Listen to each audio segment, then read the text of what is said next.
मित्रों प्रणाम।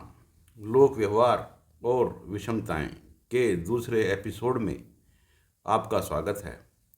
हमारा आज का विषय है बेचैन है हर कोई, फिर भी सखा न मिलियो कोई। कृपया चैनल को सब्सक्राइब कर लें। मित्रों, हर एक नज़र किसी दोस्त की तलाश करती रहती है।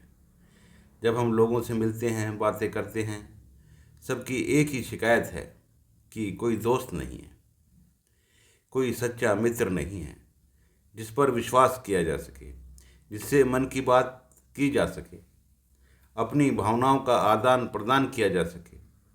हर कोई संदेह की दृष्टि से देखता है और हर किसी पर संदेह होता है। एक वाक्य बड़ा ही सामान्य है कि कोई किसी का नहीं। यह भी एक प्रकार की आध्यात्मिक बेचैनी है। मित्रों, आप जिसको खोजते हैं, क्या वह कभी आपको मिलेगा? हालांकि वह आपके आसपास ही होता है। हम जब लोगों से बातें करते हैं तो हर कोई एक दूसरे से असंतुष्ट दिखता है। बच्चों से लेकर युवाओं तक और युवाओं से लेकर वृद्धों तक सबकी एक जैसी स्थिति है। पड़ोसी पड़ोसी से, रिश्तेदार रिश्तेदार से, पत्नी पति से और पति पत्नी से, माता पिता संतानों से, संतानें माता पिता से, मित्र मित्र से और प्रेमी प्रेमी से।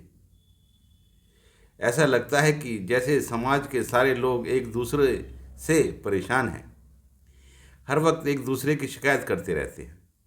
गर्लफ्रेंड कहती है बड़ा झूठा है और बॉयफ्रेंड कहता है बड़ी चालाक है। सब एक दूसरे को स्वार्थी और विश्वासघाती बताते रहते हैं। किसी को बुरा बताना क्या अपने आप को सही बताने का कोई तरीका है? यदि ऐसा है तो यह निगेटिव थिंकिंग ही कही जाएगी। परंतु सत्य है कि हर कोई एक जैसा है। मनुष्य अपनी आवश्यकताओं में इस कदर ग्रस्त रहता है कि उसे दूसरों का एहसास नहीं होता। प्रकृति ने मनुष्य को अपनी आवश्यकताओं की पूर्ति के लिए ही तैयार किया है। उसे हर हाल में अपनी प्राकृतिक जरूरतें पूरी करनी होती है। इसलिए कभी वह अपनी ओर देखता है तो कभी दूसरों की ओर। हर किसी की यही स्थिति होती है। ऐसा प्रतीत होता है कि जैसे कि व्यक्ति के अंदर विश्वास का एक भारी संकट है। इसकी वजह क्या हो सकती है, इस पर थोड़ा विचार कीजिए। मित्रों, इसकी वजह केवल अनभिज्ञता है, क्योंकि हम यह नहीं जानते कि हर कोई केवल अपने आप को जानता है, दूसरों को नहीं। मनुष्य अपने आप को साधने के लिए बना है और उसको इस प्रक्रिया में साधनों की आवश्यकता होती है, जो रिश्ते नातों के रूप में उसे दिखाई देते हैं। क्योंकि हर किसी की स्थिति यही होती है, इसलिए वह उम्मीद से ज़्यादा एक दूसरे पर निर्भर करता है। यहीं से संबंधों में समस्या शुरू हो जाती है।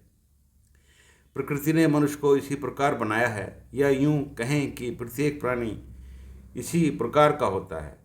वह केवल स्वयं को जानता है, दूसरों को नहीं, क्योंकि उसका स्वयं का जीवन उसके लिए साध्य होता है और दूसरे उसके लिए केवल साधन मात्र होते हैं।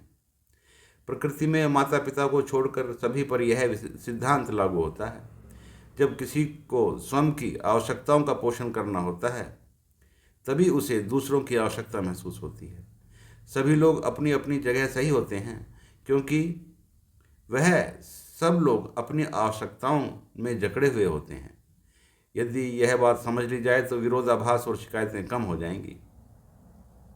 लोग जितना किसी के पास होता है उससे ज़्यादा की उम्मीद करते हैं, चाहे वह भावनात्मक लगाव हो, चाहे वह धन संपत्ति हो या किसी प्रकार का सहयोग हो। प्रकृति ने मनुष्य को अपने लिए ही बनाया है। कोई भी मनुष्य अपने सिवा किसी को जानता नहीं। वह खुद को ही जानता है और स्वयं की आवश्यकताओं को ही जानता है।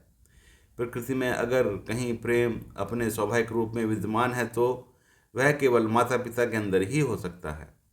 प्रकृति ने केवल माता पिता को ही अपनी संतानों के प्रति प्रेम समर्पण का वरदान दिया है। इसके अतिरिक्त चाहे कोई भी रिश्ता हो, भाई भाई का हो, परिचित परिचित का हो, मित्र मित्र का हो, सब रिश्ते आवश्यकताओं के लेन देन पर आधारित होते हैं। यह हमें हमेशा याद रखना चाहिए कि हर मनुष्य अपने आप के लिए ही बना है। किसी युवा को अगर युवती की चाह है तो उसके पीछे उसकी अपनी आवश्यकताएं होती हैं। इसी प्रकार युवती की अपनी आवश्यकताएं ही उसे किसी युवा की ओर आकर्षित करती हैं। तो प्रथम यह है कि मनुष्य अपनी आवश्यकताओं को साधने के लिए ही साधन की तलाश करता है। मित्र का केवल यह रोल होता है कि वह अपना अतिरिक्त तुम्हें दे सके और तुम्हारा अतिरिक्त तुमसे ले सके। इससे ज़्यादा न तो उसके पास है और न तुम्हारे पास। धन्यवाद।